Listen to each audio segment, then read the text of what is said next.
So the 3 comes along for the ride. Anti-power rule. Add 1 to the power, divide by the new power. 8 comes along for the ride. Add 1 to the power, divide by the new power. Antiderivative of 4 is 4x. Always tack on a plus c. So of course you could clean that up a little bit if you want. Get here.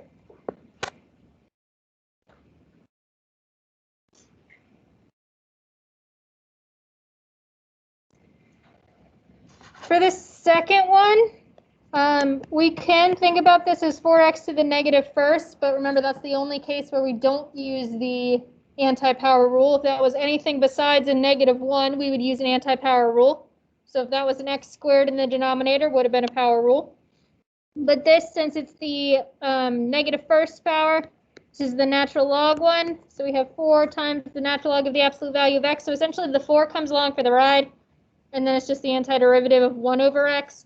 That gets you natural log of 4x. So that 4 is technically kind of on the outside, if you will. You can think of it as 4 times 1 over x. So it doesn't become natural log of 4x or anything like that. And then the 2 comes along for the ride. E to the kx situation, you have an e to the kx, well, an e to the kx, which in this case is e to the 4x. But then you divide by that k value, so we'd either need to divide by 4 or view it as multiplying by 1/4 plus c. So if you wanted to simplify that second term a little bit to 1/2 e to the 4x, whatever floats your boat. Remember, when it comes to my questions, I always want the plus c at the end because it's technically the most correct answer. Wiley is weird and accepts it without the plus c specifically because they phrase it in a very specific way, or technically without the plus c it's still correct. I always want the plus c. Questions, concerns about those two before we go to the definite ones?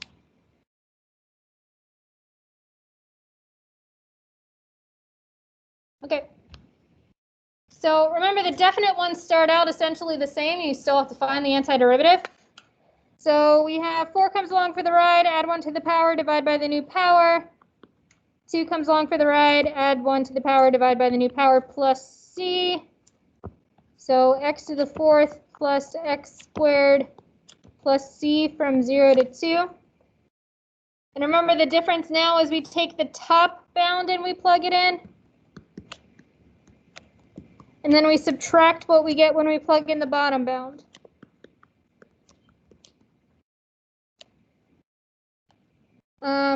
I forget if I wrote this out in this much generality, so I'll write it out in this much generality this time.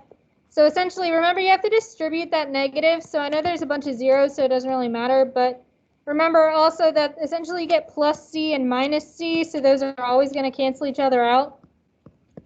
So that's why they kind of always disappear from those ones, because they cancel each other out because of the distributing of the negative. So you'll get 20 there. In terms of the quiz, I want to see, well, at least this. You can simplify it or not simplify it, whatever floats your boat. And then this. And then if you want to, at that point, if you want to punch it into your calculator instead of punching this into your calculator, if you want to punch that into your calculator and get the answer, that's fine. But I do need to see those 2 steps. How you find the final answer is whatever floats your boat, whichever you would prefer to punch into your calculator. But I want to see the 2 steps. And for the last one, 6 comes along for the ride, e to the kx, but then we have to divide by the k value. You can, of course, put the dividing by the thing in the back. I just prefer to put it in the front.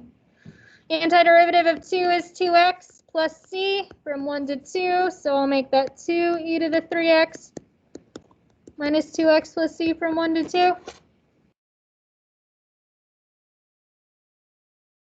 Top bound minus bottom bound. So plug in a 2 everywhere. Subtract what you get when you plug in 1.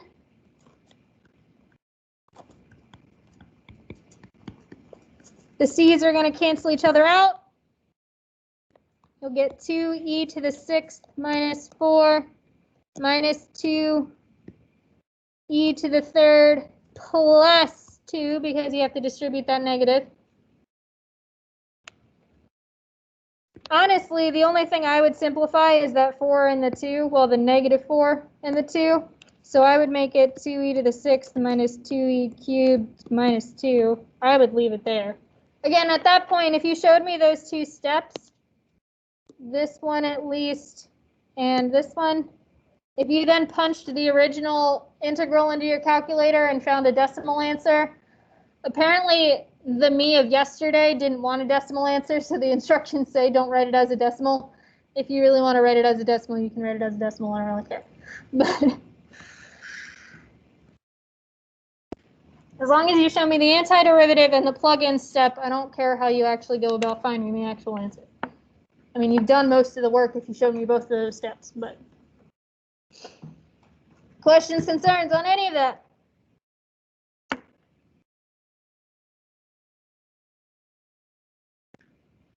Okay. I'll leave this up for like 5 more seconds just in case.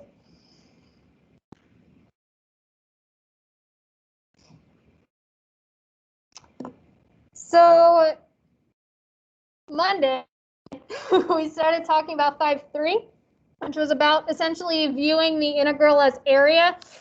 And I kind of want to jump back and forth really quick, but jumping over to the notes, we did get to actually writing down this full process. I kind of want to explain it a little better in case it helps anyone. Maybe it will help no one, but just in case. So we kind of have these two processes that we're merging into one.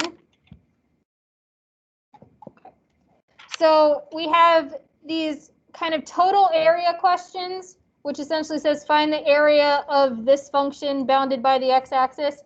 So it doesn't quite state it as an area between two functions, but it technically can be thought of as the area between the given function and the x-axis. But then we're also going to want to find area between just two generic functions in general. And it turns out that we are essentially calculating these integrals of essentially the top function minus the bottom function. So I want to talk about that really quickly, so I'm going to jump back over here because there's no space on the notes to do this, but just to try to show you why that actually is what that is. If my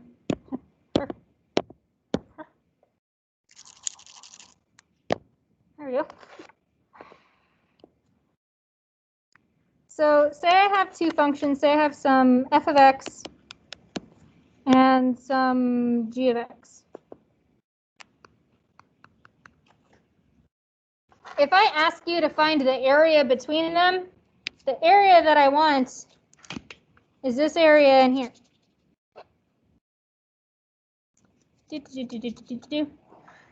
And well, so I should be careful. Say I was bounding it where they intersect, just for simplicity's sake for this piece. So essentially the way I go about finding that should be the integral of a top function minus a bottom function. Now the reason that works is if you think about what the integral, let's call this a and b, the integral from a to b of f of x, if I were to, color that area in, that would be all the area here. So remember that the integral, no matter what, finds you an area between the function and the x-axis, right? Well, that's not the area that I want at all. But if I look at the integral of g of x, that's going to be all the area underneath of g of x, so that's going to be all of this area.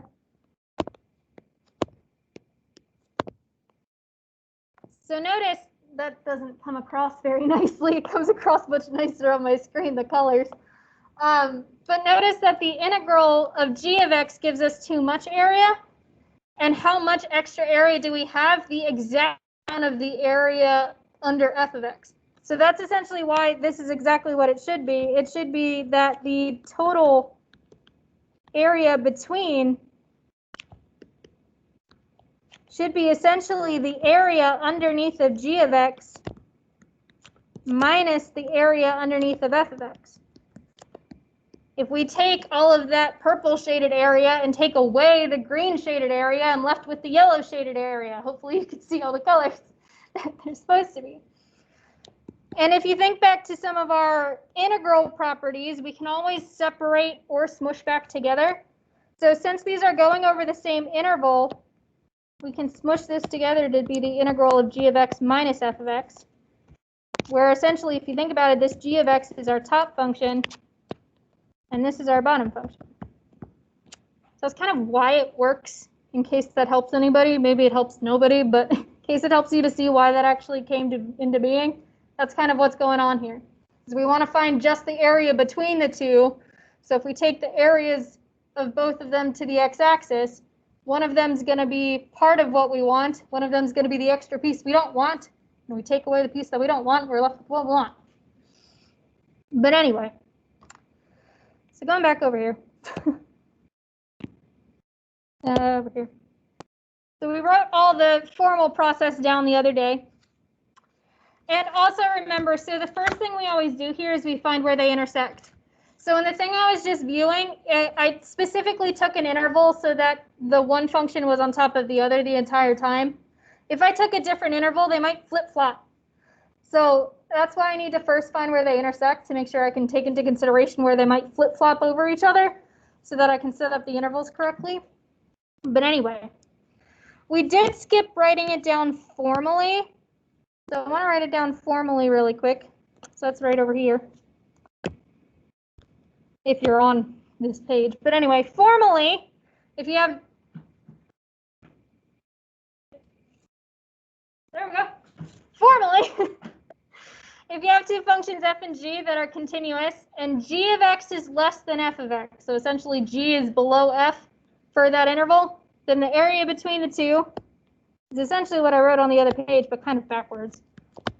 The area integral over that interval of essentially the top function minus the bottom function. It's just formally stated. We don't state it as top minus bottom, but that's essentially what's happening because we're told that g of x is less than f of x. So we did this one the other day. Let me kind of just scroll down a tiny bit to it, a bit more. And we pretty much finished it, but let me just talk about the final answer again for a second. So we were finding a total area here. So it's essentially the area between x cubed and the y-axis. So we found where they intersected. It was at 0. Since 0 is in our interval, we had to split it up from -1 to 0 and 0 to 1. We found which one was on top and which one's on bottom in each one of those intervals. We did it two ways. We did it algebraically, and then you can also do it graphically as well. And then when we went to set up our interval, sorry, this is where I start saying interval and integral and get them mixed up all the time. We set up our two integrals. So one from -1 to 0. The top function in that interval was y equals 0. So we had 0 minus x cubed. And then the integral from 0 to 1, the top function in that interval turned out to be x cubed. So it was x cubed minus 0. Now I know in these cases with the 0 minus and the minus 0, it seems a little silly. But when they turn out to be more just two generic functions, it really, really matters.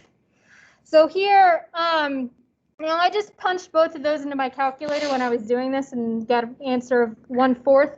Essentially, if you punch both of those into your calculator, you're going to get 1/4 and 1/4. If you were to do them by hand, you would essentially get -1/4 x to the 4th from -1 to 0, and then 1/4 x to the 4th. I'm not putting my plus c because I ran out of space. From 0 to 1. I don't know why I wrote a plus sign instead of a 1. So one thing I want to say, in terms of these questions and these questions alone, so I'm expecting you to be able to do integrals by hand. But in terms of these questions, once you get to the integral setup, if you want to plug that into your calculator, go right ahead. Okay? So you don't have to do these completely by hand, but do expect on your exam that I'll have, here's an integral, do it by hand. It's just that you don't have to finish these by hand if you don't want to. You totally can, especially if you don't have a calculator that can do it for you. You can do these by hand. But at this point, once you've set up the integrals, once you've set them up, you can plug them into a calculator. So technically we already did that one, so let's do the next one. Let me get rid of this obnoxious star. So we want to find the total area. So we're still doing a total area question. We might not get to a different question. But anyway, total area under x cubed minus 7x squared plus 11x on the interval 0 to 4. So again, since it's a total total area question, essentially our other function is y equals 0. So we're essentially finding the area between x cubed minus 7x squared plus 11x and 0. What's the first thing we need to do? We need to find where these two functions intersect, because maybe one is on top of the other in one part, but then they flip-flop. And if I don't take that into consideration, so once again, the point of doing that is if we don't split it up, then some of the integrals some of the pieces are going to end up being counted negatively, and I don't want that. I want the total amount of stuff in these questions. So that's why we need to split it up. But anyway, so we have to find where they intersect. So we have to set x cubed minus 7x squared plus 11x equal to 0. They all have an x. Go ahead and put, whoops. Go ahead and pull that x out.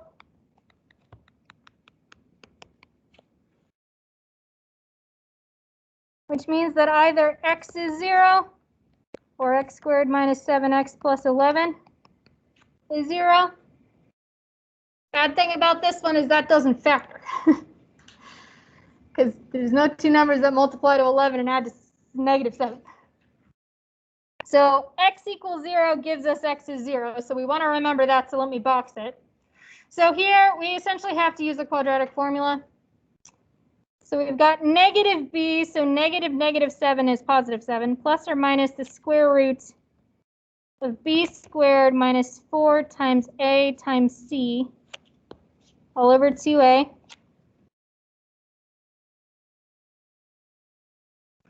If anyone wants me to do a bit more of the algebra on that, let me know, but I'm just going to write down what they are. But if you want me to go over the algebra, just let me know. You get approximately 4.618 and 2.382 if you calculate that out. So remember, these give you two answers because it's plus minus in the middle. You have to do two calculations. Anybody want to see any more algebra on that? No? Okay. So those are where they intersect. Now notice the interval we're working over. 0 to 4. So x equals 0 is technically in that interval, but we are not going to split it at that point because there's nothing to split. That's where it starts. But 4.618 is not in the interval, so we don't care about that one. So the only place we're going to have to split this is a somewhat nasty number, I understand. We're going to have to split it at 2.382. So we're essentially going to split. So I don't really know why I write this step because it's not even really a step, but I'm going to write it out anyway because I don't know what that is yet, but I need to find it. But essentially, this is what we're going to be setting up. We're going to be setting up two separate intervals, integrals, one from 0 to 2.382 and one from 2.382 to 4.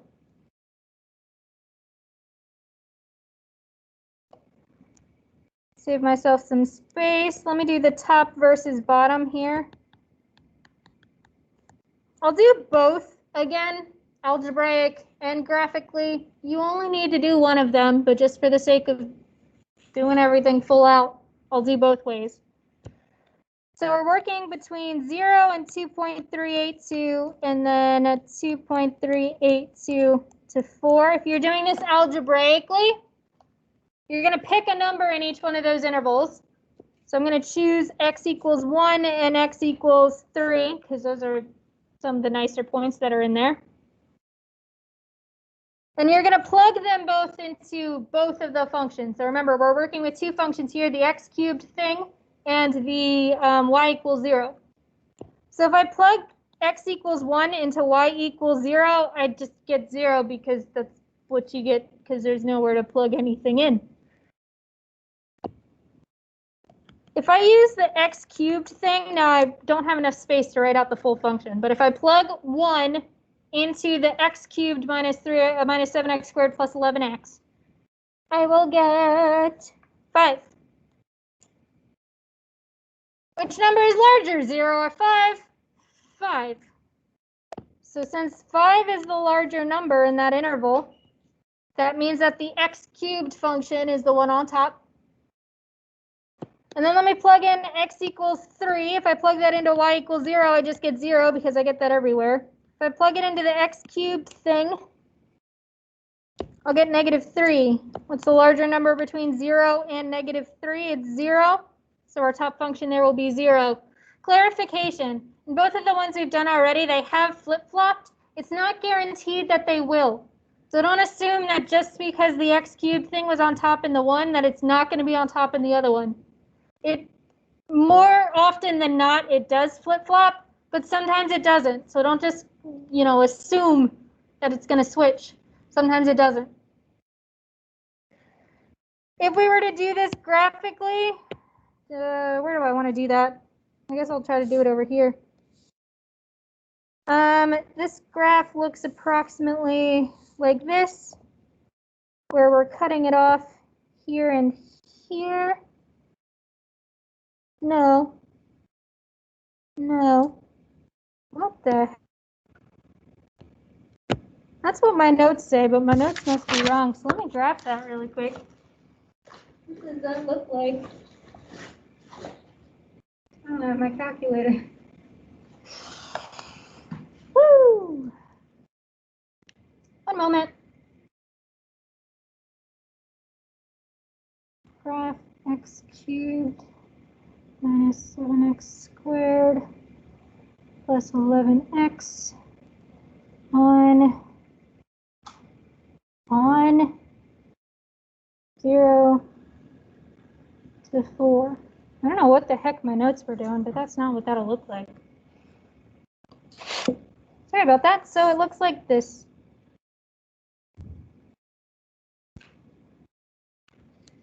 Like that. Where this is the 2.382. So essentially here, which function is above? So you're comparing the function to the x-axis. So in the first piece, the function is on top, which is what we found algebraically as well. And in the second piece, the x-axis is on top, which is also what we found algebraically. Again, you don't have to do both. It's one or the other.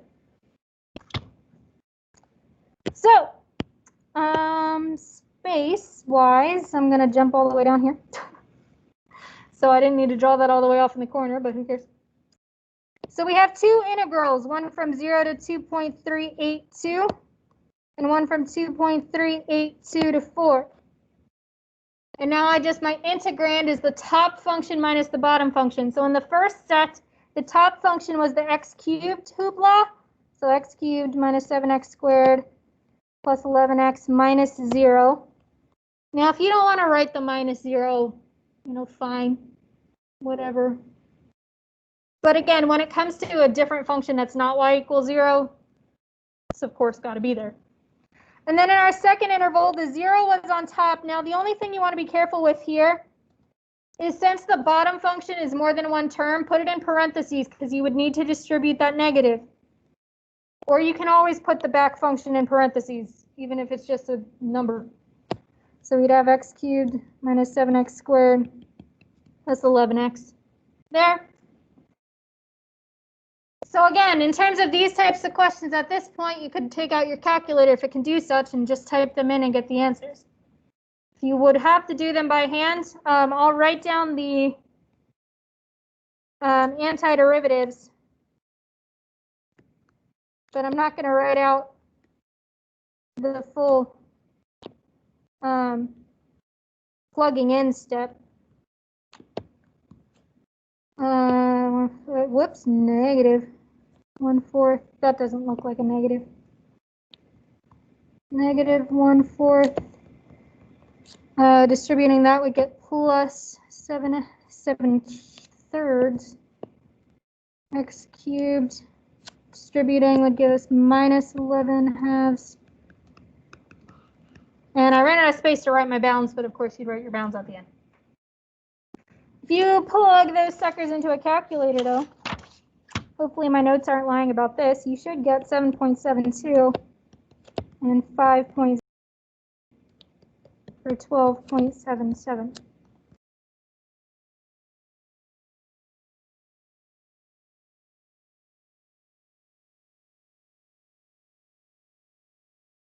Abby? Questions, concerns?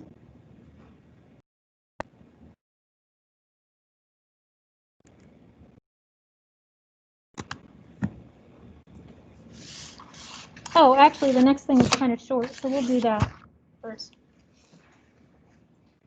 So the next question is kind of slightly different and it's a lot shorter.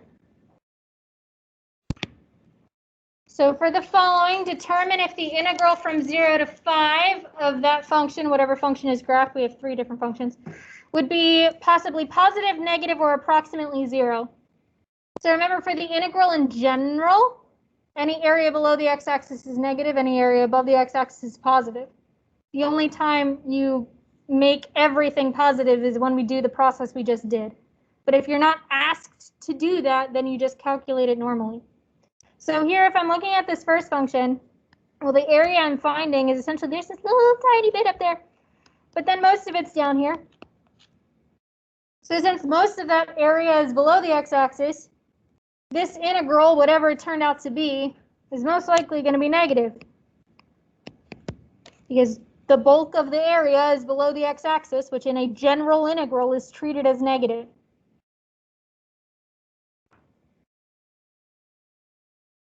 In the next one, we have some area up here, and then some area down here. Now, without having like a y-axis to go off of, we're going to assume they drew this to the best of their ability, but it looks like the area above the x-axis turns out to be a bit more than the area below the x-axis. So most likely this would end up being positive. Also, completely different side note, completely different question. I'm just pulling off the top of my head. Sometimes you might see questions like this where it tells you that, the amount of stuff above the x-axis is 5, and the amount of stuff below the x-axis is 3, and then they'd ask you to calculate the integral. If they then asked you to calculate the integral, you essentially have positive 5, but then negative 3. So you'd only have 2 there. If they asked you for the total amount of stuff, the total area would have been 8. But if you're just calculating the integral in general, you still need to treat that area below the x-axis as negative. So I don't care if it tells you that the amount of stuff is 3, in the general integral it gets treated as negative 3. And then in this last one, we've got some area above the x-axis, some area below the x-axis. Unlike the last one, and my shading hasn't popped up yet. Unlike the last one, it looks like both of those areas are going to be about the same. We can't say that for sure, but they look about the same amount. So we're going to say that this is approximately 0. Whoa, what happened there?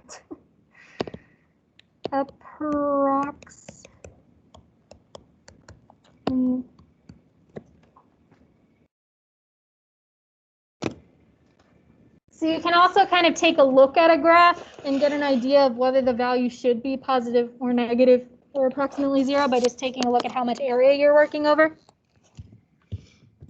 So that's that. So we've got, oh, it's just those last two. So we've got these last two questions, which aren't total area. They're now the ones that we give 2 completely separate functions for. We'll go over those. That might take all class on Friday. So in terms of your exam, really quick, so it's going to cover 5.1, 5.2, 5.3, and then 6.2, 6.3. So 6.2, 6.3 was the antiderivative stuff, essentially what your quiz is on today. We might start 5.4, and we might take part of Monday to start a little bit of 5.4 so that we don't get super duper behind.